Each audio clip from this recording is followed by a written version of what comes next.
Wealth advisor John Darson has a 20-year financial plan in place for some important clients. His sons, 7-year-old Alex and 5-year-old Lucas. Go!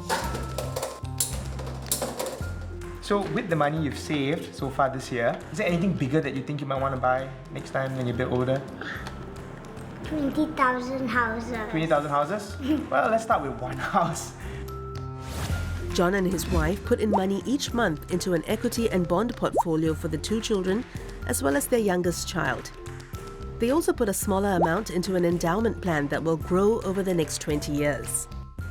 If all of this is not used for university, it'd be great because it can potentially be used for a down payment for a house or some other need that may come about.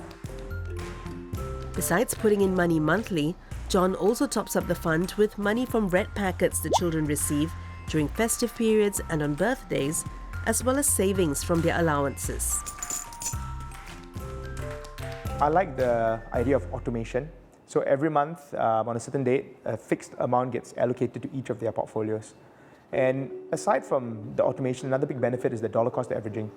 When that's done, there are 12 entry points a year into the market. So that helps to spread your entry risk and capture entry point and multiple point.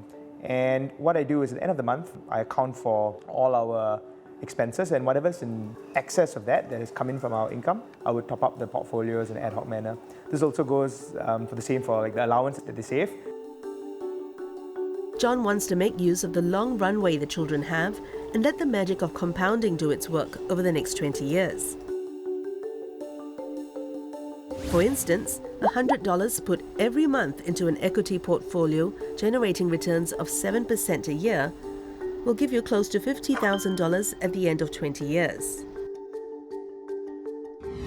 That same amount put into a bank account giving you 0.5% interest will give you about half the amount in the same time.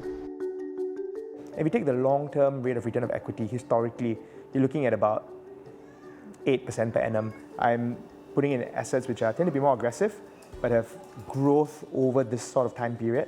So we're looking at equity predominantly.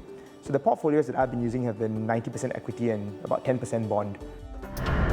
Another option is to use Singapore's pension fund or CPF. It's been calculated that if you put in about $64,700 into the special account when a child is born, it will compound into $1 million by the age of 65. This assumes that the full retirement sum will be transferred to your retirement account at the age of 55. But you also don't need such a large sum to get started.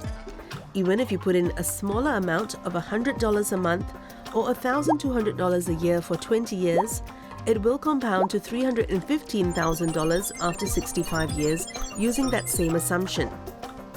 While this is seen as a risk-free way to grow your nest egg, you'll have to bear in mind that CPF is a pension fund, so only the money in excess of the full retirement sum will be fully liquid after the age of 55. John hopes this nest egg he's building will give his children a financial head start, but he says it's just one piece of the puzzle. More important is to make sure they learn how to handle their money properly. I've come across people who've unfortunately squandered a lot of their inheritance, and a lot of it is down to not having the knowledge of how to manage large sums of money. So when they inherited a significant amount, they made poor decisions, right? And I would hopefully not, I would not want my kids to be in that position one day because I want them to be able to make good decisions for themselves and for their families as well. So a lot of these ideas of like delayed gratification, frugality, putting money aside over a long period of time, letting it compound, not taking excessive risk if it's not needed. A lot of these things aren't taught in schools, right? He started by teaching his children to save up for future goals. The older boys have spent the past years saving up for a trip to their favorite football team's stadium. To make it a little bit more tangible, what we've set up is an Old Trafford fund. It's because they're huge Man U fans and they want to go to Old Trafford next year. I told them you've got to earn it, and if you can set aside this money every day from your allowance, you don't buy something in the bookshop and you save it, we can put it in your portfolio. Okay, shall we look at our numbers again? So, Alex, how much do you have so far? 635. Yes, that's pretty good. You've done an awesome job this year. How much do you need in total? 2005. 2,500, yeah, very close. Just, if we do it for another year, we might get quite close. Awesome.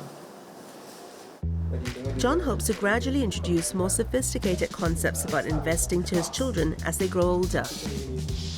His hope is that this twin strategy of growing a nest egg while teaching his children the ABCs of financial literacy will set them up for success later in life.